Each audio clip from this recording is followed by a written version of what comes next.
ஜெய்ப்பூர் வந்துட்டு ஜெய்ப்பூர்ல இருந்து பஞ்சதுவாரகா டூர் கிளம்பணும். சிறுவாசி டூரை சிறுநாத் துவாரை பார்த்தோம், காங்கிரோல் துவாரை பார்த்தோம், அப்புறம் பேட் துவாரா பார்த்தோம், மெயின் துவாரா பார்த்தோம். மெயின் துவாரால படுகேஸ்வரர்னு ஒரு கடல் கோவில், சும்மா ஒரு லிங்கம் இருந்தது, அதுவும் 5000 வருஷம் ஆகுது.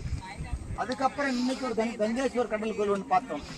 இப்போ நிஷ்கலங்க மகாதேவ் கோயில். நிஷ்கலங்கம்னா விஷ்ணு தோஷத்தை அந்த கலங்கத்தை போக்குறதுக்காண்டி நிஷ்கலங்க மகாதேவன் பேர்.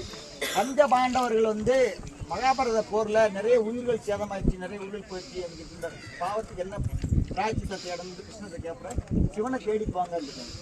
இப்போ சிவனை தேடி வந்து சிவன் இங்கே தான் அவருக்கு அவங்களுக்கு வரம் கொடுத்துருக்காரு. இந்த இடத்துல வந்து எனக்கு பூஜை செய்யுங்க, இந்த உங்களுடைய பாவம் எல்லாம் அதுக்கு ஒரு பிராய்ச்சித்தம் ஆயிரும் அப்படின்னு. இந்த பஞ்ச பாண்டவர்கள் வந்து இங்கே இந்த 5 லிங்கங்கள் வச்சு யார் தர்மர், பீமர், அர்ஜுனர், நகுலன், சகாதேவன் 5 பேரும் இங்கே வந்து இந்த பூஜை செஞ்சு அந்த கலங்கத்தை நிவர்த்தி பண்ணாங்க. அதனால தான் இங்கே பேர் நிஷ்கலங்க மகாதேவ்.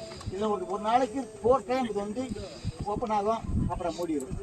2 hour வெயிட் பண்ணும், மூடிடும். அப்புறம் இது வந்து ஆச்சரியம். இப்போ பாருங்க, நல்லா பாருங்களேன், அங்கேருந்து மேடில் தான் தண்ணி வந்திருக்கும். தண்ணி நமக்கு கீழே நோக்கி தான் போகும், ஆனால் மேடு இருக்கும்.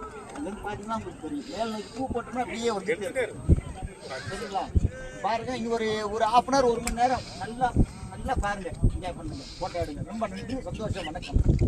வணக்கம் யூடியூபர்களுக்கு வணக்கம். ग्रुप फोटो तो लेना है, 20 वाला।